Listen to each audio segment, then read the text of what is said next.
श्रीगुरुभ्यो नमः।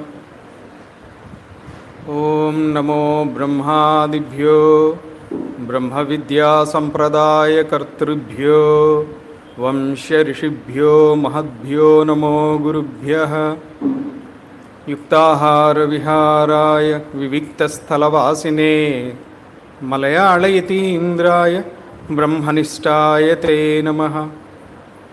ओम पंचाशद्वर्णरूपेण यया व्याप्तमिदं जगत् शब्दब्रह्ममयीं वाणीं भजेतां परदेवताम्। अखण्डमण्डलाकारं व्याप्तं येन चराचरं तत्पदं दर्शितं येन तस्मै श्रीगुरवे नमः। अज्ञानतिमिरान्धस्य ज्ञानाञ्जनशलाकया चक्षुरुन्मीलितं येन तस्मै श्रीगुरवे नमः। गुरुब्रह्मा गुरुर्विष्णुः गुरुर्देवो महेश्वरः गुरुस्साक्षात् परं ब्रह्म तस्मै श्रीगुरवे नमः। अधिष्ठात्री शारदायै नमः। शंकरायै नमः। सर्भ्यो महाजनेभ्यो नमः। वक्तव्य अंश पूर्व किंचित उपोद्घातं भवान् अनुमति ददाति चेत् किंचित उपोद्घातं द्वे विषय संदर्भे अहं वदामि, तदनन्तरं वक्तव्य अंशे प्रवेशयामि। प्रथमांशं पिछले साल श्रीशैलम में मैं प्रथम पर्याय शंकर भाष्य में भाग लिया। वही पहला बार था, फर्स्ट टाइम शंकर भाष्य पुस्तकं पట్టుకోవటం, చదవటం రాదు। अंदर కూడా ఇక్కడ ఉన్న వాళ్ళందరూ కూడా बहुत लोग अच्छे अच्छे पढ़ते थे, पर कोई मुझे डांटा नहीं अच्छे लोग हैं, सब अच्छे लोग हैं, एंकरेज किया। तो वहाँ से जाने के बाद थोड़ा मेहनत किया और गुरुजनों का आशीर्वाद से थोड़ा आगे बढ़ा, थोड़ा बोल पा रहा हूँ। शंकर भाष्य आपका स्पीड में तो नहीं सही, पर मैं भी कुछ पढ़ रहा हूँ शंकर भाष्य। ये आनंद है। ये प्रथम अंश। द्वितीय अंश, 12 साल की उपासना, श्री विद्योपासना करते करते करते बीच में ऐसा लगा और कुछ करना है, टाइम तो है। हम तो ऐसा नहीं है कि निर्विकल्प समाधि में तो बैठे नहीं हम। నిర్వికల్ప సమాధి స్థితిలో కూర్చోలేదు, ఇంకా ఆ స్థితి రాలేదు। అంటే గత జన్మ సంస్కారాలేవో ఇంకా కంప్లీట్ చేయవలసినటువంటివి ఉన్నాయి। तो सर्वप्रथम ऋषिकेश गंगा पुष्कर जब मैं गया था, वहाँ कैलाश आश्रम की मंडलाधीश से प्रेरणा मिला। नासतो विद्यते भावो नाभावो विद्यते सतः उभयोरपि दृष्टवन्तः तनयो तत्वदर्शी भी। यही श्लोक, भगवद गीता का ये श्लोक बोलते हुए महामंडलाधीश ने मुझे कहा, प्रेरणा दिया। जैसे कि वो महान लोग जब कुछ कहते हैं ना, वो प्रेरणा बन जाता है। మహాత్ములు ఎప్పుడైతే ఏదో ఒక వాక్యం అంటారు అనుకోండి, అది మనకి ఒక ప్రేరణ, దిశానిర్దేశం కలుగుతుంది। आप शंकर भाष्य अध्ययन किया क्या? इतना ही पूछा, एक ही लाइन। तो मैंने सोचा कि ये स्मरणीय, ये स्मर्तव्य अंश है। तब मैं पुनः हैदराबाद आ गया था, शंकर भाष्य अध्ययन के लिए तैयारी कर रहा था। उसी वक्त मेरा विद्या गुरु श्री अखंडानंदगिरी स्वामी जी से एक फ़ोन कॉल आया। आप कैसे हैं? कभी कभी फ़ोन करते रहते, आप कैसे हैं, ऐसा पूछते रहते हैं। वो उनका महानता है। मैं कम करता हूँ फ़ोन, पर स्वामी जी याद रख के कभी कभी फ़ोन करते, आप कैसे हैं, क्या कर रहे हैं, साधना कैसे है, ये पूछते रहते। तो मैंने वो व्यासाश्रम का पूर्व विद्यार्थी था और मेरे गुरुजी के साथ भी उनको अच्छे संबंध था। ललितांबिका तपोवन आते थे, तो वैसा कुछ जानकारी है अखंड। तो स्वामी जी से मैंने शंकर भाषा अध्ययन के लिए तैयारी में हूँ बोले, तो स्वामी जी ने एक ही बात बोला, आप गए तो आप पढ़ सकते हैं, पर आप वहीं रहकर पढ़े तो बाकी लोग भी आपसे शामिल होकर और थोड़ा इसे विस्तृत कर सकते हैं, आप वहीं पर क्यों नहीं करते। तो यही अच्छा लगा, ये भी अच्छा लगा। तो पर मैं किसी को नहीं जानता हूँ ये इसका सिलेबस क्या है। शंकर भाषा अध्ययन बोलो तो प्रस्थानत्रय का मैं तो सिर्फ 3 जानता हूँ, भगवद गीता, दश उपनिषद और ब्रह्मसूत्र का नाम तो सुना था, पहले कभी ब्रह्मसूत्र पढ़ा नहीं। उपनिषद बोलो तो 1-2 उपनिषद तो अच्छा व्यासाश्रम के नियम से कठोपनिषद का तो अध्ययन किया, 2 अध्याय 3-3 वल्ली का। भगवद गीता तो नित्य पारायण ग्रंथ है। इससे ज़्यादा मैं भाष्य के बारे में कुछ जानता नहीं। तो स्वामी जी मेरा स्थिति ये है, मैं कौन मुझे अध्ययन करवाएगा। तो स्वामी जी ने अपना बड़ापन दिखा के हम वहाँ आएंगे, वहीं पर अध्ययन शुरू करेंगे। और स्वामी जी ने बाकी और भी स्वामी जी लाइक भूमानंद सरस्वती स्वामी जी से ऐसा बाकी महात्मा लोगों से संपर्क वो खुद किया। वो पूरा जिम्मेदारी अखंडानंदगिरी स्वामी जी ने लिया और इसे आगे बढ़ाने के लिए पूरा प्लान और सिलेबस, रोज़ कितने घंटा कितने कब अध्ययन शुरू होना, ये सब पूरा स्वामी जी का मार्गदर्शन में 2 महीना किया। बाद में स्वामी जी का पूर्व कार्यक्रम के अनुसार जाना पड़ा, एक को ऐसा जाना पड़ा। पर स्वामी जी ने मुझे साधना सदन का कुछ लिंक भेजा था, आप अध्ययन करो। अभी भी वो लिंक के माध्यम से, यूट्यूब के माध्यम से मैं कर रहा हूँ। इसी सिलसिला में मैंने हरिब्रह्मानंद स्वामी का षड्दर्शन परिचय ये भी सुना था, और विश्वात्मानंद पुरी स्वामी जी का बृहदारण्यक उपनिषद चल रहा है। भगवद गीता एक तरफ से बोलना है तो मैं विष्णु तीर्थ स्वामी का इंटरनेट शिष्य हूँ। भगवद गीता विष्णु तीर्थ स्वामी का मैं रोज़ सुन रहा हूँ। और इस संपर्क में, इस जानकारी के लिए या इस मामले में अनंतात्मानंद स्वामी बहुत मदद करते हैं मुझे।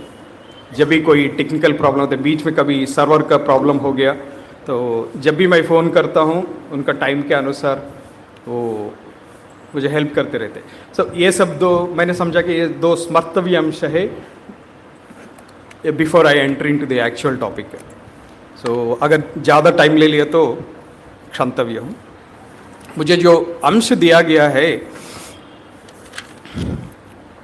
2 श्लोक में से, कर्मण्य कर्मय पश्चेत अकर्मण्य च कर्मय स बुद्धिमान मनुष्येषु संयुक्त कृत्स्न कर्मकृत, ये 4th अध्याय का 18वें श्लोक। और 15th का इति गुह्यतमं शास्त्रम इदम उक्तम मया नघ एतद् बुद्ध्वा बुद्धिमान स्यात् कृतकृत्यश्च भारत। ये 2 श्लोकों में से जो बुद्धिमान शब्द है, ये बुद्धि एक ही है क्या या बहुधा है, ये टॉपिक मुझे दिया गया है। तो टॉपिक में एंटर होने से पहले सर्वप्रथम मैं ये जो टॉपिक प्रिपेयर किया, मैंने सुना था कि शर्वानंद गिरी स्वामी जी ने इसको ये टॉपिक तैयारी किया, और मैं ये नहीं जानता हूँ कि ये टॉपिक के लिए मैं काबिल हूँ या नहीं, वो मैं नहीं जानता। पर उनको क्यों लगा ये टॉपिक सर्वेश्वरानंद गिरी जी को दे दो बोल के अनंतात्मानंद ने बता दिया। तो मैं प्रयत्न करूँगा, शर्वानंद गिरी स्वामी, मैं प्रयत्न करूँ वो जस्टिस करने के लिए। अगर इस मामले में कुछ त्रुटि हो सकता है, वो त्रुटि मेरा होगा, गुरुजनों का नहीं है। तो पहले ये सोचा था कि ये कर्मा के बारे में पूछ रहे हैं क्या, कर्मा अकर्मा विकर्मा ये सब होगा क्या। पहले बार जब ये टॉपिक देखा, मेरा स्थिति ये था, वेपधुश्च शरीरे में रोमहर्षश्च जायते पुस्तकम सांसते हस्तात् अरे रे रे, ये चतुर्थ अध्याय से लेके 15 अध्याय तक पूरा पढ़ना पड़ेगा क्या? क्या कहाँ से कहाँ ढूंढना है? मैं उतना ज्ञानी तो नहीं हूँ। तो तुरंत पुस्तक बंद किया, भगवद गीता रख दिया। कुछ दिनों के लिए मैं भगवद गीता देखा भी नहीं इसके मामले में, इस सब्जेक्ट के मामले में। तो कभी कभी जैसे कि छुप छुप के देखते ना, कभी याद आता है तो पुनः लेके भगवद गीता को लेके देखना, अरे क्या बोल रहे, नहीं नहीं आज भी समझ में नहीं आया, रख दिया। ऐसे ही करते करते करते करते कम से कम पिछले 2 दिन में कुछ मेरा मन में, हाँ ये है, इसका टॉपिक कर्मा नहीं है, बुद्धि है, बुद्धि। तो तब ये बुद्धि क्या होता है, बुद्धि के बारे में बोले तो तब एक एक जब भगवान सब कुछ करते हैं, भगवान पे भरोसा हम करके निकलते हैं ना, भगवान पूरा शस्त्र अस्त्र वो खुद तैयारी करके वो देते भी है और रक्षणा भी करते हैं।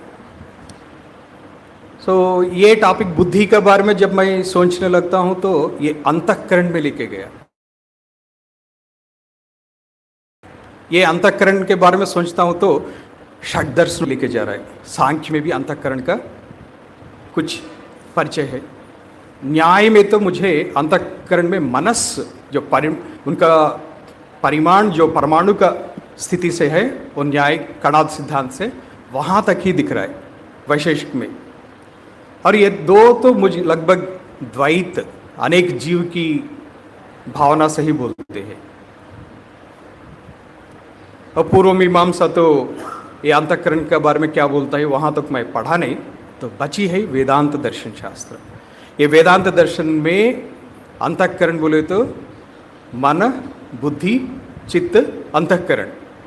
जब सांख्य में से मैं शुरू करके थोड़ा ये बुद्धि के बारे में, let me throw some light on buddhi itself first. Before, is it one buddhi or multiple buddhis? And as I already told, pustakam samsate hastat.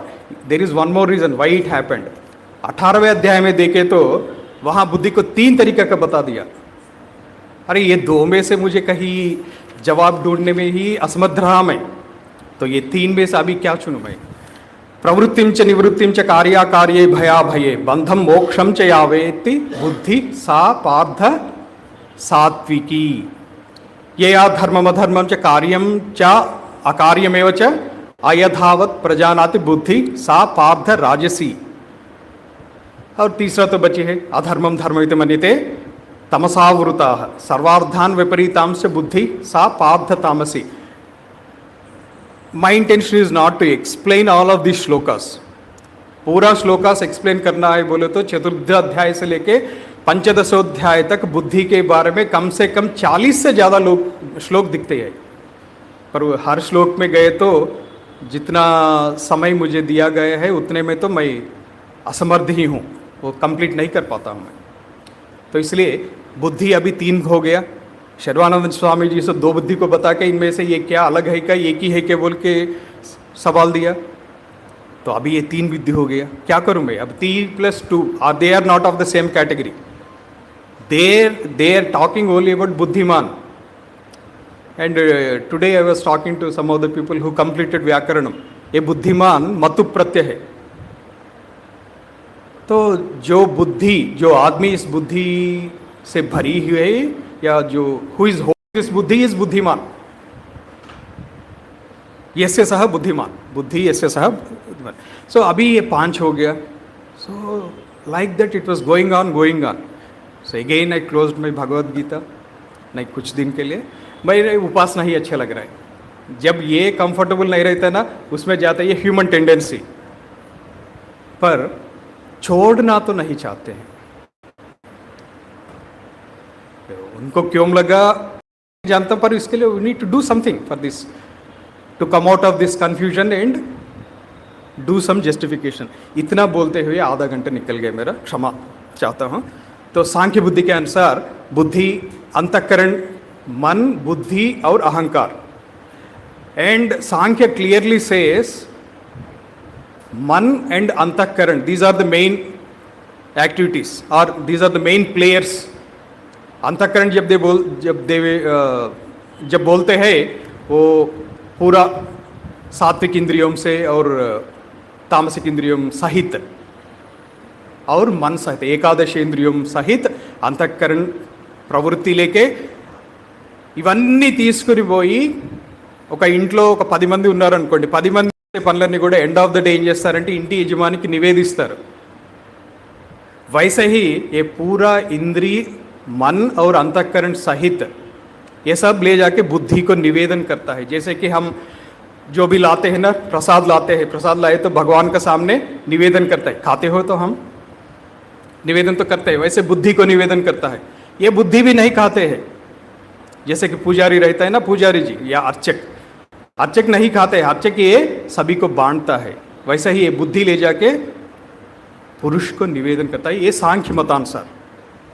और ये सांख्य बोलता है कि अंतःकरणम त्रिविधम दशदाह बाह्यम त्रयस्य विषयाख्यम सांप्रत कालम बाह्यम त्रिकालम आभ्यंतरम करणम. सांप्रत कालम माने वर्तमान काल. वर्तमान काल में ये मन बाह्य या बहिर्मुख होके काम करता है.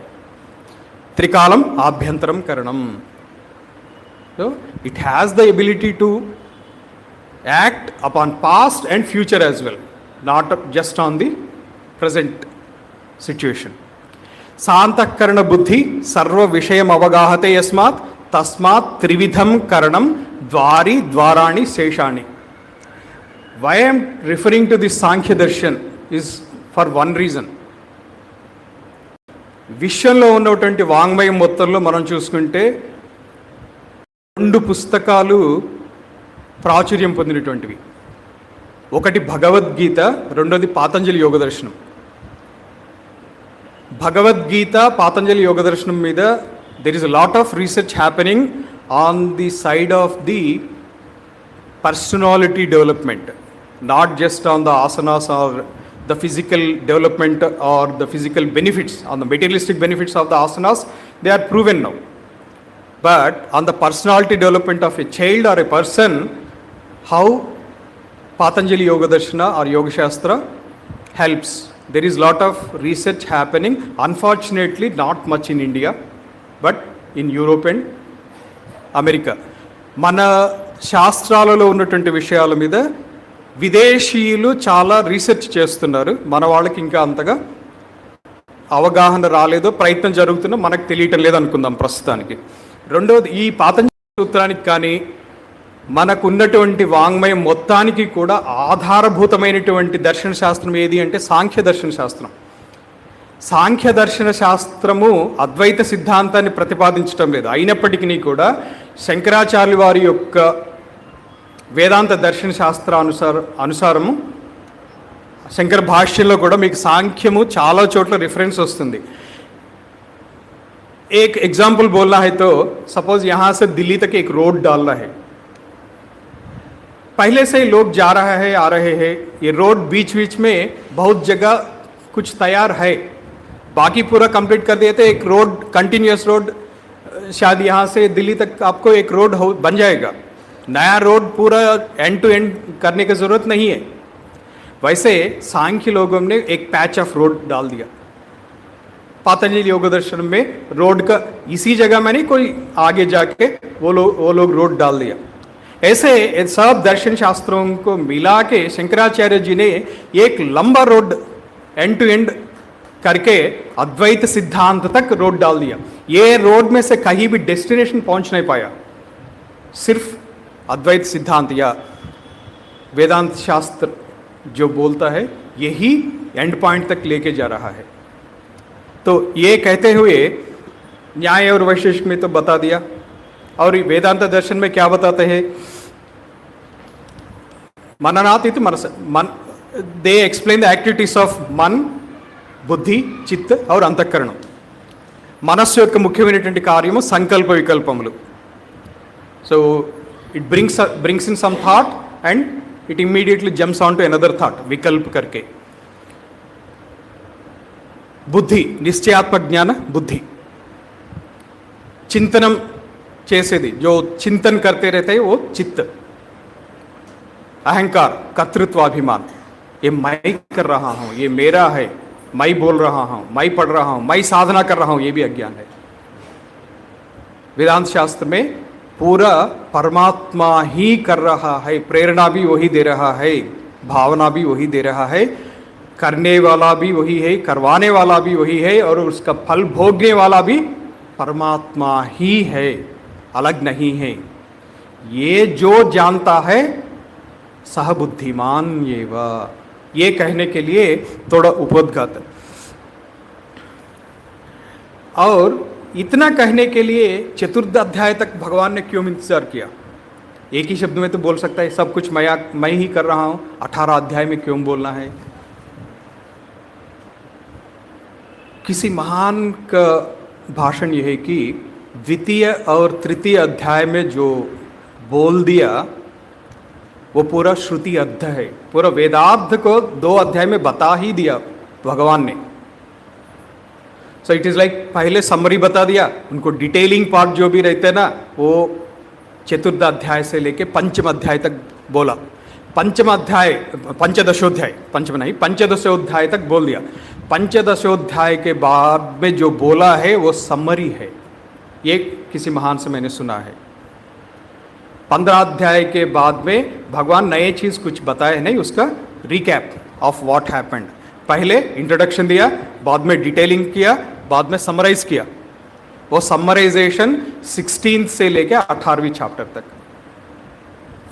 4th से लेके 15th चैप्टर तक डिटेलिंग, और दूसरा और तीसरा अध्याय में ज्ञान और कर्म के बारे में बता रहे हैं। సో కర్మయోగం తోటి ఏదైతే సాధిస్తామో జ్ఞాననిష్టాపూర్వకమైనటువంటి జ్ఞాననిష్ठा लक्षण योगमु, जो कर्मयोग से जो पा सकते हैं, योग ज्ञान की निष्ठा की गम्य भी है, वही ये 2 अध्याय में बताया दिया, दूसरा और तीसरा अध्याय में। ये सांख्य सम्यक ख्यायते इति सांख्य, और इसमें देखें तो दो तरह का मार्ग को भगवान ने एक्सप्लेन किया, ज्ञान मार्ग या सांख्य मार्ग, और दूसरा है कि कर्म मार्ग। यहाँ जो भगवान ने कर्म मार्ग बताया, ये कन्फ्यूजन मुझे भी था 2 दिन पहले तक। आप उपनिषद लो, एग्जाम्पल कठोपनिषद लो, कठोपनिषद में फलश्रुति बोलता है। फलश्रुति में क्या बोलता है कि श्राद्ध समय ये पढ़ो, श्राद्ध काल में ये पढ़ना है, पढ़े तो ब्रह्मलोक में उनका स्थान मिलेगा, ऐसे ऐसे उपनिषद भी बोलता है। तो मैंने एक बार अखंडानंदगिरी स्वामी जी, मेरे विद्यागुरु जी, उनसे भी पूछा था, उपनिषद तो साफ साफ कर्म करने के लिए बोल रहा है, अगर कर्म करना ही नहीं है तो श्राद्ध काल में ये पढ़ने के लिए क्यों बोल रहा है? ऐसे बोले तो वो बहुत प्यार से समझाए मुझे, नहीं उपनिषद का अर्थ तो ज्ञान ही है। तब भी मुझे तो समझ में नहीं आया, 2 दिन में अभी समझ में आया। इसीलिए कभी कभी ऐसा सवाल आना चाहिए हमें, जब तक कोई चैलेंज नहीं करते, कोई सवाल नहीं पूछते ना, शायद हम भी सोचते नहीं उसका।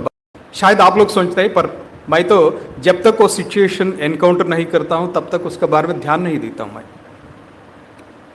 वो इसलिए कि शायद मैं ज़्यादा भरोसा भगवान पे रखता हूँ, मेरा माता पे, श्री माता पे, ललिता महात्रिपुर सुंदरी माता पे और शिव जी पे इतना भरोसा है कि कोई आके बोलता है कि आपके घर, आपके कमरे में सांप है, तो माता जी देख लेगा। ऐसा स्थिति हो सकता है, पर मैं गलत भी हो सकता हूँ, ये मैं नहीं जानता हूँ। तो यहाँ ज्ञान कर्म निष्ठयो विभाग वचनात् बुद्धिद्वयाश्रयो यत् परमार्थ तत्व निरूपणम कृतम तत्सांख्यम। ये सांख्य बुद्धि या सांख्य के बारे में शंकर भगवान ने एक अच्छे विवरण दिया है कि यत् परमार्थ तत्व निरूपणम तत्सांख्यम। तो जो परमात्मा का तत्व का निरूपण करता है, और निरूपण जब तक नहीं होता है तब तक वो योग बोल रहा है। तो अभी 3 कैटेगरीज कर दिया। ये 3 कैटेगरी एक सिंपल एग्जांपल से बोलना है तो हाईएस्ट लेवल ज्ञान है, दूसरा लेवल योग है। ये योग क्या होता है? ये योग जानने बिना कर्म श्रेष्ठ है या ज्ञान श्रेष्ठ, इसका जवाब देना उतना आसान नहीं है, ये मेरा ओपिनियन है। तीसरा स्थिति है शास्त्र विहित कर्म अनुष्ठान, वो फला अपेक्षा सहित। और चतुर्थ स्थिति भी है, वो जैसे कि फल अपेक्षा रहता है, पर शास्त्र विहित या शास्त्र अविहित जानकारी नहीं रखते हुए करते हैं। सब कर रहा है मैं कर रहा हूँ, सब कमा रहा है मैं कमा रहा हूँ। ऐसे जो चौथी स्थिति है ये स्वाभाविक स्थिति है, पशु स्वाभाविक, पशु भी करते हैं। आहार भय निद्रा मैथुनम सामान्यमेतत् पशूनामपि। पर ये स्थिति के लिए शंकर भाष्य नहीं दिया, ना ही शास्त्र विहित कर्म के लिए भाष्य दिया। शंकर भाष्य ऊपर जो 3rd and 4th कैटेगरीज जो है उनके लिए शंकर भाष्य पूरा है, और उसमें भी सर्वश्रेष्ठ ज्ञान को हाईलाइट करते हुए वो बताते हैं कि शंकर भगवान यानी कि शंकराचार्य भगवत्पाद शंकराचार्य बताते हैं कि निष्काम कर्म से, भगवत अर्पित बुद्धि से जब ये कर्म करते हो, ये तुम्हें अंतःकरण शुद्धि द्वारा ज्ञान प्राप्ति का मार्ग दिखाएगा या ले जाएगा। ये ले जाएगा, इसमें संदेह नहीं है। ये दूसरा है कि योग बुद्धि आत्मनः देहादि व्यतिरिक्तत्व कर्तृत्व भोक्तृत्वादि अपेक्षः धर्माधर्म विवेक पूर्वक मोक्ष साधना अनुष्ठान लक्षणः योगः। तो ये वाक्य को लेकर हम इससे बढ़कर है क्या, आप अपने आप को सवाल पूछ सकते हैं। हम सब योगी है या ज्ञानी है? हम स्वाध्याय करते हैं और यही तो बोल रहा है कर्तृत्व भोक्तृत्व आदि अपेक्षा धर्माधर्म विवेक पूर्वक। हम इससे बढ़कर और कुछ कर रहे हैं तो ठीक है, अच्छा है, और शायद आप योग से बढ़कर थोड़ा ज्ञान की स्थिति में पहुंच गए। सिर्फ पढ़ने से, सिर्फ यज्ञ करने से, सिर्फ तप करने से नहीं होता है। फल अपेक्षा रहित करना चाहिए और शास्त्र विहित होना चाहिए और भगवान को अर्पित बुद्धि से करना चाहिए। ये तो तत् विषया बुद्धि, ये विषय बुद्धि हो गया। सा येषाम कर्मणाम उचिता भवति, और यही शतपथ ब्राह्मण में यानी कि बृहदारण्यक उपनिषद में बोलता है कि किम प्रजया करिष्यामो येषाम नो अयम आत्मा अयम लोकः द्विप्रकारम च वित्तम मानुषम दैवम च। मानुष वित्तम और दैव वित्तम, तत्र मानुषम कर्म रूपम। यहाँ भी शंकर भगवान की भाष्य के अनुसार देखना है तो जब भी कर्मा बोल रहा है कि ये कर्म निष्काम कर्म को ही लेना चाहिए हमें। ये नहीं है कि कर्म बोल रहा है कि ये गलती मैं भी कर रहा था। शंकर भाष्य में कर्मा को इतना महत्व दे रहा है ना, कर्म करो बोल के बोल रहा है ना, नहीं, ये निष्काम कर्म करने के लिए शंकर भगवत्पाद ने बता रहा है। इससे क्या होता है कि पितृलोक प्राप्ति ही साधनम, ये कर्म करने से पितृलोक प्राप्ति होता है। विद्याम च दैवम वित्तम, जो विद्या जो है ये दैव वित्त है। इससे क्या होता है कि देवलोक की प्राप्ति साधनम, ये भी यहाँ विद्या को योग से लेना है, कर्मा को शास्त्र विहित कर्मा वहीं तक लेना है। कि ये उपनिषद में भी एक ही शब्द को, शब्द के अनेक अर्थ रहता है। आगे जाकर यही विद्या ज्ञान भी बन सकता है, योग भी ज्ञान बन सकता है, बुद्धि भी ज्ञान बन सकता है। अर्थ वहाँ कंटेक्स्ट बेस्ड अर्थ लेना चाहिए। तो जो भाष्य को समझते हैं उन लोगों से जब सीखते हैं ना, ये थोड़ा थोड़ा समझ में आता है मेरे जैसे लोगों को।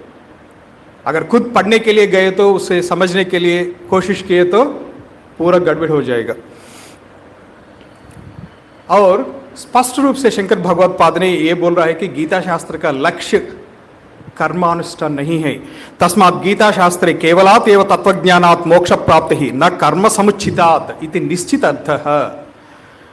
और गीता शास्त्र का लक्ष्य शोक मोहादि संसार कारण निवृत्त्यर्थम। ये गीता शास्त्र पढ़ने से संसार का निवृत्ति होता है। शोक, ये संसार ऐसा है कि शोक और मोह से भरी है। और ये दूसरा और तीसरा अध्याय को समझे बिना बाकी अध्याय में जो सवाल पूछे गए हैं या बाकी अध्याय को समझने के लिए प्रयास जो है वो शायद अधूरा रह जाएगा।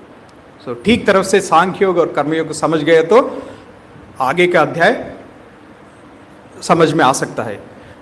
और ये करने से क्या होता है, समझो कि आप निष्काम कर्म कर रहे हैं, आप ज्ञान, हम सब स्टार्टिंग स्टेजेस में तो ज्ञान का तो कुछ ज्ञान नहीं रहता है, कैसे करना है नहीं जानते, गुरुजनों को सत्संग और संपर्क जब तक नहीं मिलता तब तक क्या करना कैसे करना, ये सब ऑल कन्फ्यूजन। इसीलिए भगवान बोलते हैं कि जो निष्काम कर्म थोड़ा भी किए तो क्या होता है उसका फल, కొంచెమైనా కానీ నిష్కామ కర్మ, మీరు దానం చేస్తారా, తపస్సు చేస్తారా, పూజ చేస్తారా, ఏమైనా చేయండి, కానీ భగవద్ అర్పిత బుద్ధితో చేస్తే దాని ఫలితం ఏంటి అనేటువంటిది భగవద్గీతలో చెప్తున్నారు. నేహాభిక్రమ నాశోస్తి ప్రత్యవాయో న విద్యతే స్వల్పమప్యస్య ధర్మస్య త్రాయతే महतो भयात। आप इतना भी धर्म कार्य किया, इतना भी दान किया, इतना भी तपस्या किया, ये आगे बढ़कर आपको बहुत मदद करेगा आगे जाने के लिए।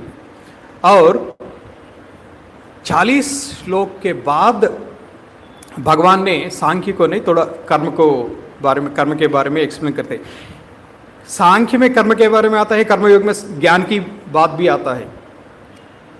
पहले बार समझ में तो थोड़ा कन्फ्यूजन भी हो सकता है। और जब बुद्धि बोलते हैं ना, मेन टॉपिक तो बुद्धि है, और ये बुद्धि कैसे रहना चाहिए ये भी द्वितीय अध्याय में बताया। ये बुद्धि कैसे ना रहने से फायदा होता है, कैसे रहने से गड़बड़ होता है। व्यवसायात्मिका बुद्धि एके ही कुरुनंदन बहुशाखा ह्यनंताश्च बुद्धयो व्यवसायिनाम। शुरुआत में मैं ये कह रहा था कि पातंजलि योग दर्शन और भगवद गीता इन दोनों पे बहुत रिसर्च चल रहा है। ये रिसर्च में एक कारण ये भी है कि how to improve concentration. You will see lot of classes, you will hear lot of sessions on internet, how to improve concentration by reading Bhagavad Gita. Don't you think this particular shloka is explaining what happens when your mind is multifaceted? When we start thinking about multiple tasks, बुद्धि एकाग्र को खो जाता है, एकाग्र नहीं बनता है, विक्षिप्त होता है।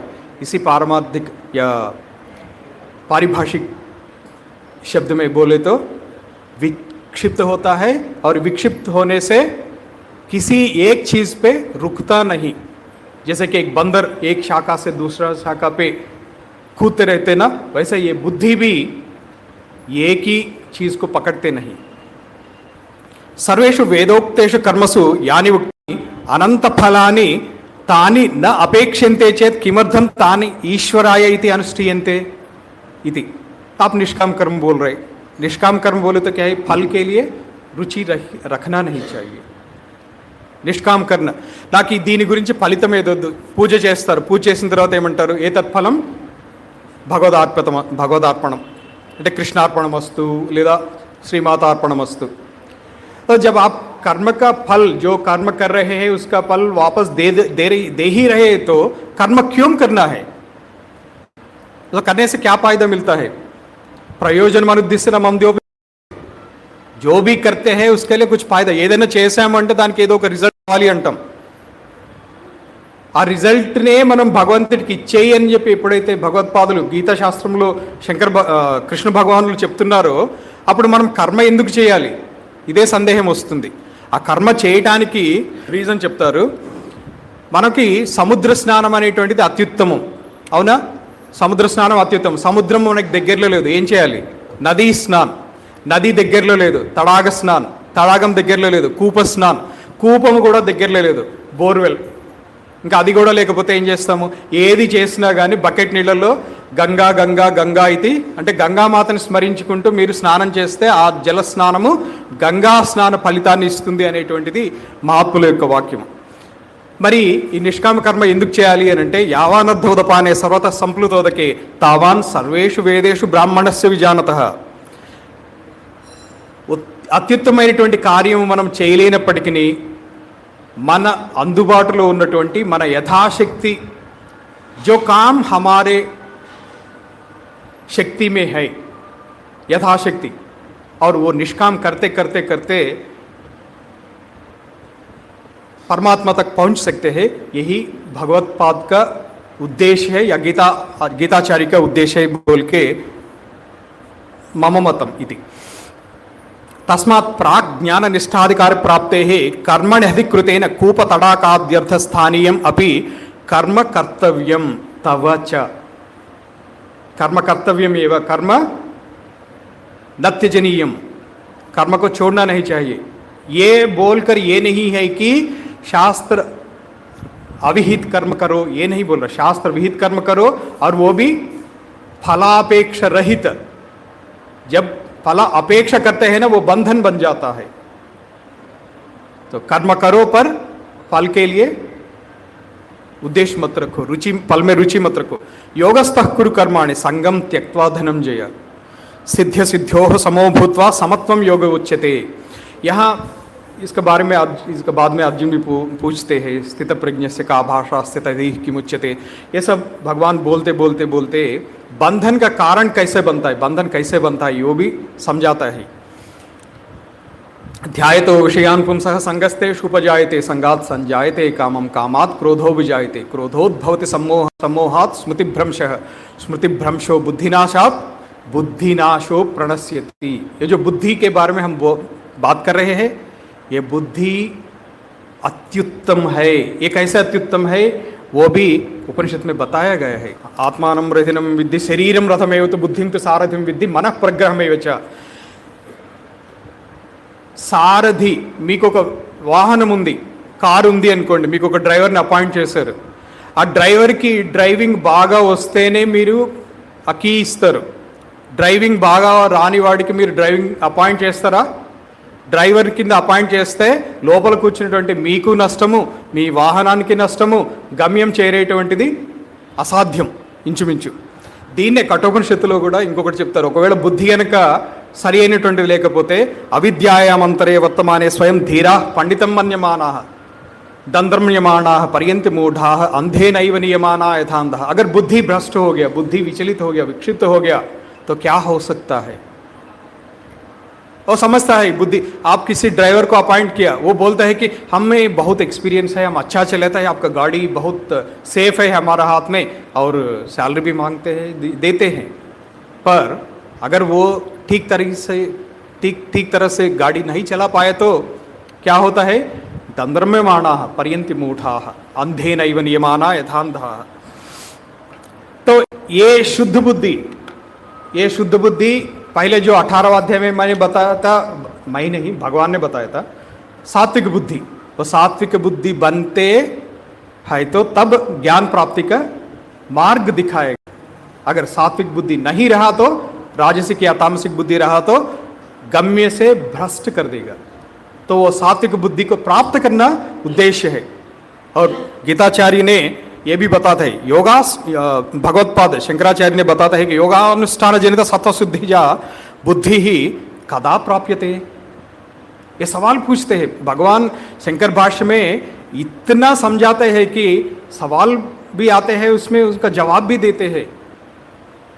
यह हमारा भाग्य है, हमारा वांग्मय में इतना आत्मज्ञान है दुनिया में, इस प्रपंच में और किसी भाषा में नहीं है। इतना वांग्मय के अधिकारी है हम। इस अधिकार को हम उपयोग नहीं कर पा रहे हैं। तो ये अधिकार प्राप्त करते हुए, इस अधिकार अपनाते हुए जब हम ये सीखने के लिए कदम आगे बढ़ाते हैं ना, भगवान साक्षात हमें मदद करेगा। ये विश्वास रखना चाहिए बस। यदा ते मोहकलिलं बुद्धिर्व्यतितरिष्यति तदा गंता से निर्वेदम श्रोतव्यस्य श्रुतस्य च। जो सुनी है, जो सुना है, सुन लिया, बहुत सुनते हैं ना रोज, और उसमें कितना रुचि रखना है ना रखना है, ये सब बुद्धिर्व्यतितरिष्यति तदा गंता से। सो ये बुद्धि जब सात्विक बन जाता है ना, जो सुना और सुनने वाला है उसमें, जैसे कि हंस क्षीर न्याय बोलते हैं, वो हंस, राजहंस जो श्रेष्ठ हंसा रहता है ना, वो पानी में दूध मिला के పాలల్లో నీళ్లు కలిపి ఒక హంస ముందు ఉంచితే క్షీరం మాత్రం స్వీకరించి జలాన్ని వదిలివేస్తుంది. అదేవిధంగా బుద్ధి అనేటువంటిది హంసలాగా సాత్విక్ जब वो बनता है हंस की कार्य करते हैं, राजहंस की। इतना और भी बहुत बताया, पर मैं समय को दृष्टि में रखते हुए दूसरा अध्याय को यहाँ समाप्त करते हुए और किंचित अधिक समय भी रिक्वेस्ट करते हुए तीसरा अध्याय में पहुंचता हूं। कर्मयोग अध्याय का टाइटल तो कर्मयोग है। ज्ञानम उत्पद्यते पुंसाम क्षयेत पापस्य कर्मणः यथा धर्मतल प्रख्ये पश्यति आत्मनम आत्मानम आत्मनि। ये शांतिपुर महाभारत में बोलते हैं। जब ये ज्ञान उत्पादन होते हैं ना, तब आत्मदर्शन की मार्ग सुगमम होता है। यच्च मन्यसे बंधार्थत्वात् कर्म न कर्तव्यम इति तत् अपि। कर्म निष्काम और फलासंधि रहित जब तक नहीं रहता है वो कर्तव्य नहीं है। यज्ञार्थात्, इसीलिए बोलते हैं कि परमात्मा तीसरे अध्याय में यज्ञार्थात् कर्मणो अन्यत्र लोकोयम कर्म बंधन तदर्थम कर्म कौन्तेय मुक्त संगः without attachment. So be detached and do the karma. मुक्त संगः समाचर, you do the karma but not like you do the karma. It is not a simple do the karma with certain constraints on that. Do the karma without attachment, without expectation of the result. ఫలాభిసంధి ఉండదు, ఇది నేను చేస్తున్నాను నాది ఈ భావన ఉండద్దు. తస్మాత్ అసక్త సతతం కార్యం కర్మ సమాచార आसक्तो ह्याचरन् कर्म परमाप्नोति पुरुषः। ऐसा करने से ही हम ज्ञान को प्राप्त करते हैं, परमात्मा को प्राप्त करते हैं। और लोक सामान्य ये है कि इतना ज्ञान सभी को नहीं रहता है। सभी के बारे में क्यों, मैं मेरे ही उदाहरण लेता हूँ। जब तक ज्ञान के बारे में थोड़ा रुचि नहीं आया, जब तक समाधि में थोड़ा रुचि नहीं आया, ये ध्यान करने से क्या होता है, जब समाधि में कुछ रुचि कुछ पाया तब समझ में आया, अरे समाधि आने से अंतःकरण शुद्ध तो होता है, अंतःकरण शांत हो जाता है एकदम। वैसे ही ज्ञान में भी, ज्ञान माने अध्ययन नहीं है, सिर्फ अध्ययन नहीं है, उसका practice. Bhagavad Gita is a practicable book. You need to implement in our life. If we don't implement what we read in Bhagavad Gita, we have not read Bhagavad Gita. If you don't practice what is mentioned in Patanjali Yoga Sutra, you have not understood Patanjali Yoga Sutra. ఇంతైనా కానీ కొంచెమైనా కానీ మనం అభ్యాసం చేయాలి. దీనికే ఒక చిన్న ఉదాహరణ చెప్తూ, ఒక ఉదాహరణ చాలామంది చెబుతారు. వివిక్త సేవి లఘ్వాసి యత వాక్కాయ మానస ధ్యాన योग परो नित्यम वैराग्यम समुपाश्रितः। एक ब्रह्मचारी ने ये श्लोक रटते हुए एक समुद्र के किनारे में दिखते हैं। रोज़ वहाँ एक गुरुजी, एक आचार्य अपने चेला शिष्य लोगों को ले के समुद्र स्नान करके जाते थे। रोज़ यही देखते थे, रोज़ यही वो बाय हार्ट कर रहा था वो ब्रह्मचारी। तो बहुत दिन के बाद आचार्य को आश्चर्य हुआ, पूछते हैं, अरे मैं जब भी सुनता हूँ तुम यही श्लोक पढ़ रहे हो, क्यों? बोले तो वो ब्रह्मचारी बताता है कि मैं इसमें अब तक आधा श्लोक ही अपना पाया। विविक्त सेवी लघ्वासी, यहाँ तक ही मुझे श्लोक समझ में आया, बाकी मेरा अभी तक प्रैक्टिस नहीं कर पाया मैंने। ऐसी practicable practical book is Bhagavad Gita. तो लोक सामान्य है कि without knowledge we have to do karma. When you live in the society you have to, if you don't want to do the karma you don't know what happens. So for those people, if there are people, and definitely we will come across many people, more than 99%, who don't know why it is done, why we have to do, what is the purpose, main purpose of life, but we have to live and we have to do the activity. Na buddhi bhedam janayet karma sanginam joshayet sarva karmana vidwan yukta samacharan. Don't confuse those people. कुछ तो कर रहा है, उनको करने दो। अरे तुम भक्ति मार्ग में जा रहे हो, ये देखा मैंने, कुछ लोग जाके बोलते अरे आप भक्ति मार्ग में जा रहे, भजन कर रहे हैं, नहीं नहीं नहीं नहीं ध्यान करो, ध्यान कर रहे हैं तो जाके बोलते नहीं नहीं नहीं ये नहीं, आप योग करो, योग कर रहे हैं तो बोलते हैं कि नहीं आप वेद पढ़ना चाहिए। ये and he himself is declaring I am above this बुद्धि। बुद्धि इज नॉट परमात्मा। We are still talking about बुद्धि एंड बुद्धिमान। We can not talk about परमात्मा, we can talk up to this stage only probably. इंद्रियाणि पराण्याहुः इंद्रियेभ्यः परं मनः मनसस्तु परा बुद्धिः यो बुद्धेः परतस्तु सः। That Paramatma is above this Paramatma. This is where you can relate with Sankhya Darshana. Buddhi takes all the matter, all the information and submits to the Paramatma. But Paramatma doesn't enjoy or doesn't reject that. एवं बुद्धेः परं बुद्ध्वा संस्तभ्यात्मानमात्मनः जहि शत्रुं महाबाहो कामरूपं दुरासदम्। By having this clear knowledge, ఈ జ్ఞానం పెంచుకొని you conquer your enemies, not the enemies in Kurukshetra. First you conquer the confusion. That's what saying. Now I'm entering into the 4th chapter. So अभी ये 2 अध्याय में जो कर्मयोग द्वारा जो संन्यास पूर्वक ज्ञान निष्ठा लक्षण योग जो बताया, ये श्रुति अर्ध है, और वेद अर्ध तो ये स्पष्ट रूप से बताता है कि 2 मार्ग, प्रवृत्ति और निवृत्ति मार्ग। और इस मार्ग में पूर्वै अपि मुमुक्षुभिः, अर्जुन आपसे पहले भी बहुत लोग इस मार्ग को अपनाते हुए वो ज्ञान निष्ठा को पाया, ज्ञान मार्ग में कृतकृत्य हुआ, ये बताते हैं। और कितना भी विद्वान हो, स्वानुभव जब तक नहीं रहता है उनको ये कंफ्यूजन तो रहेगा ही। किम कर्मेति कवयोप्यत्र मोहिताः तत्ते कर्म प्रवक्ष्यामि यद् ज्ञात्वा मोक्ष से शुभात् मोक्ष से अशुभात्।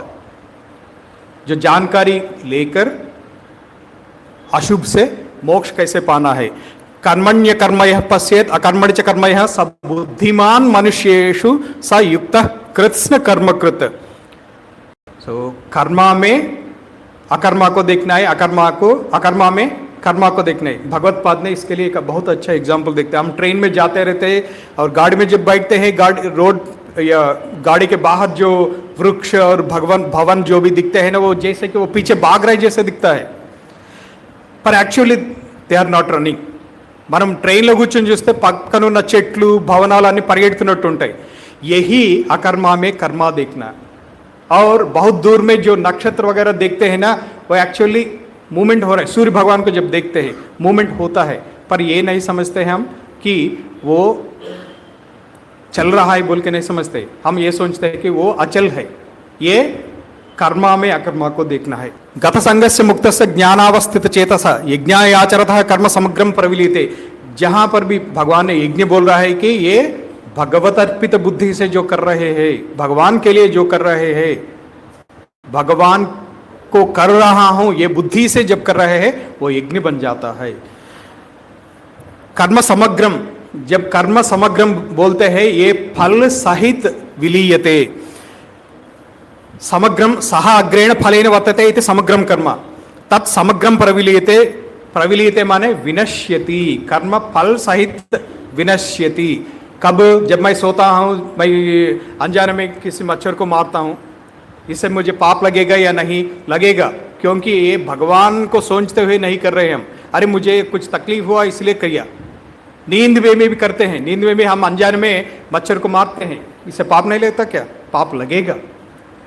पर भगवत अर्पित बुद्धि से जो भी करते हैं तब आपको एक प्रविलीयते विनश्यति बोल के, ये मैं नहीं, शंकर भगवान भगवत पाद ने बोल रहा है. और इसीलिए गीताचार्य भी इसको समर्थन करते हैं. ब्रह्मार्पणम ब्रह्महवि ब्रह्माग्नो ब्रह्मणाहुतम ब्रह्मैव तेन गंतव्यम ब्रह्म कर्म समाधिना. ब्रह्म कर्म करो यानी कि परमात्मा करो. और ज्ञान को उत्कृष्ट स्थान देते हुए परमात्मा ने बताते हैं कि नहीं ज्ञानेन सदृशम पवित्रम है विद्यते तत्स्वयं योग संसिद्धि कालेन आत्मन विन्दति. आप ज्ञानी बन नहीं पाया, निष्काम कर्म कर रहे हैं. समयानुकूल समय जब आते हैं तब स्वयं ज्ञान उत्पन्न होता है. ये नहीं है कि ज्ञान कहीं बाहर से आ रहा है. ज्ञान स्वयं है. आप स्वयं ज्ञानी है, स्वयं ज्ञान स्वरूप है. ये आवरण भंग करने के बाद स्वयं ज्ञान प्रकट होता है और प्रकाशमान होता है. और ये से ज्ञान पाने के लिए श्रद्धावान लभते ज्ञानम तत्पर सम्यतेन्द्रिय ज्ञानम लब्ध्वा पराम शांतिम नचिरेणा अधिगच्छति. ये ज्ञान पाने के लिए ही परमात्मा का गीता शास्त्र है. न कर्म कर्तव्यम इति बोलते हैं. और सीधा मैं 15 अध्याय में चले जाता हूँ. समय भी बहुत शायद ज़्यादा ही ले रहा हूँ. और 15 अध्याय पूरा एक ही श्लोक में तो बताना इतना आसान नहीं है. पूरा 15 अध्याय पुरुषोत्तम प्राप्ति योग तब तक जो बताया उसका समराइजेशन एक ही अध्याय में बताए बोल के किसी महात्मा से मैंने सुना. और इसमें बोलते हैं कि ऊर्ध्वमूल मदशाकम अश्वत्थम प्राहुरव्ययम छंदांस यस्य पर्णानि यस्तम वेद स वेदवित्. ये संसार के बारे में ही बोल रहा है, ये परमात्मा का बारे में नहीं है. और इसी के महाभारत में भी अश्वपर में बोलते हैं कि अव्यक्त मूल प्रभवस्तैव अनुग्रह उच्छ्रितः बुद्धि स्कंदमयश्चैव इंद्रियांतर कोटरः. एक imagine a tree with its trunk. The trunk is buddhi, he says. And unless you chop off the trunk and root out the tree, you will not become ज्ञानी। एतच्छित्वा च भित्वा च ज्ञानेन परमासिना ततश्चात्मरतिं प्राप्य तस्मान् न आवर्तते पुनः। जब ये कर पाते हैं, ज्ञान खड्ग, ज्ञान असी, असी माने खड्ग, जब ज्ञान खड्ग से ये संसार वृक्ष का छेद करते हैं तब पुनरावृत्ति स्थान पे चले जाते हैं, तब तक नहीं होता है। अस्मद् ज्ञेयः अस्य अणुमात्रोपि अवशिष्टः, अणुमात्रोपि न अवशिष्टः इति जानते, नास्ति, अवशिष्टः नास्ति इति एतः सर्वज्ञः वेदार्थवित्। ये जो जानता है यही वेद का अर्थ जानता है। पूरा वेद को पढ़ने से श्रेष्ठ मार्ग बता रहा है। एक वेद क्या, पूरा वेद चतुर्वेद पढ़ने पर भी परमात्मा का यथार्थ तत्व का जानकारी करना इतना आसान नहीं है। वो सब मिला के पुरुषोत्तम प्राप्ति योग में भगवान ने summarization, extraction of all the Vedas is Bhagavad Gita, and that Bhagavad Gita's extraction is Purushottam Prapti Yoga. And how is that परमात्मा स्थान? न तद्भासयते सूर्यो न शशांको न पावकः यद्गत्वा न निवर्तन्ते तद्धाम परमं मम। वो बुद्धे है परमम, कठोपनिषद में भी यही बोलते हैं। Sun is not illuminating Paramatma, moon is not illuminating Paramatma, it is Atma or himself, Paramatma is himself illuminating. And finally, after understanding Bhagavad Gita, Tattvam Asi, you yourself is that Paramatma, इतना स्पष्ट रूप से और कोई नहीं कह पाया। और दो शब्द 2 मिनट बता के मैं समाप्त कर देता हूँ। और इसमें आत्मा और इसमें जीवात्मा, परमात्मा और अल्टीमेट परमात्मा को भी बता है। 3 तरीके का आत्मा का बारे में बोलते हैं और समय का अनुसार मैं वो सब बोलने के लिए नहीं जा रहा हूँ। और अंत में परमात्मा ने यही कह दिया, इति गुह्यतमं शास्त्रम इदम उक्तम मया अनघ एतद् बुद्ध्वा बुद्धिमान् स्यात् कृतकृत्यश्च भारत। ये कृतम कृत्यम, कृत्यम माने कर्तव्यम, कृतम कर्तव्यम येन सह कृतकृत्यः। ये जो जानकारी पाते हैं वही कृतकृत्य है। He has achieved. एतद्धि जन्म सामग्र्यं ब्राह्मणस्य विशेषतः प्राप्यैतत् कृतकृत्यो हि द्विजो भवति नान्यथा। मनुस्मृति बोलते हैं ब्राह्मण माने ब्रह्मज्ञानी। ये ब्रह्मज्ञानी जो समझते हैं ना, वो ये जानते, जो जानते हैं वही है। और 2 शब्द में शंकर भगवान का स्मरण, और ये 2 शंकर भगवान का ही, शंकर भगवान जी, Shankar भगवत्पाद, by confusion maybe I am saying Shankar Bhagwan many times, but actually I refer Shankar Bhagwatpad ji। जितने भी स्तोत्र जो भी लिखा है वो सब में इसी अद्वैत तत्व को ही दे रहा है। शायद गुरु अष्टक हो या गुरुपाद का स्तवम हो, जो भी आप ले लो उसमें यही आता है। उसमें से 2 उदाहरण लेके मैं समय का पालन करने के लिए प्रयास कर रहा हूँ। षडंगादि वेदै मुखे शास्त्र विद्या कवित्वादि गद्यम सुपद्यम करोति हरे या गुरु गुरोः अंगिरिघ्रे मनश्चेन्न लग्नम ततः किम ततः किम ततः किम ततः किम। और with your permission Nirvana Shatakam, with your permission, if you people can join please. मनोबुद्ध्यहंकार चित्तादिनाहं न श्रोत्रं न जिह्वा न च घ्राण नेत्रे न च व्योम भूमिर्नितेजो न वायु चिदानंद रूप शिवोहम शिवोहम। Why have taken this is here also again Vedanta में जो अंतःकरण चतुष्टय बताया था, शंकर भगवत्पाद हर जगह जहाँ पर भी अंतःकरण के बारे में बोलना है, मन बुद्धि अहंकार चित्त, ये 4 लेके ही बता रहा है। न च प्राण संयो न वै पंचवायु न वा सप्त धातु न वा पंचकोश न वाक्पाणिपादौ न चोपस्थ पायु चिदानंद रूप शिवोहम शिवोहम।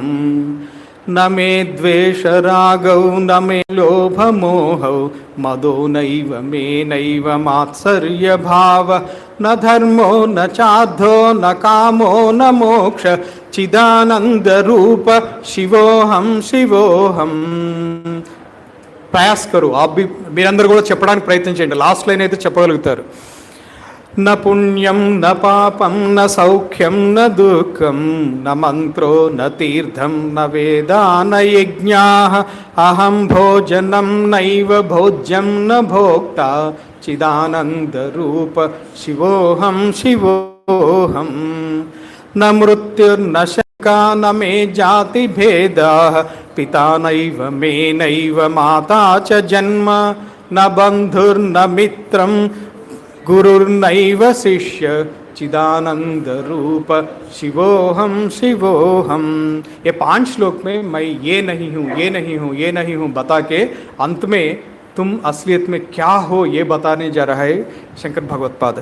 अहम निर्विकल्पो निराकार रूपो विभूत्वाच्च सर्वत्र सर्वेन्द्रियाणां न चासंगतं नैव मुक्तिर्न मेय चिदानंद रूप शिवोहम शिवोहम।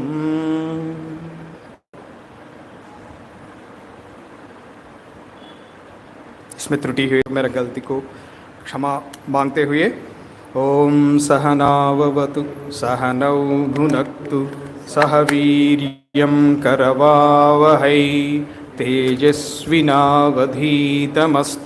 मा विद्विषावहै। लोकाः समस्ताः सुखिनो भवन्तु। ओम शांति शांति शांति। धन्यवादाः।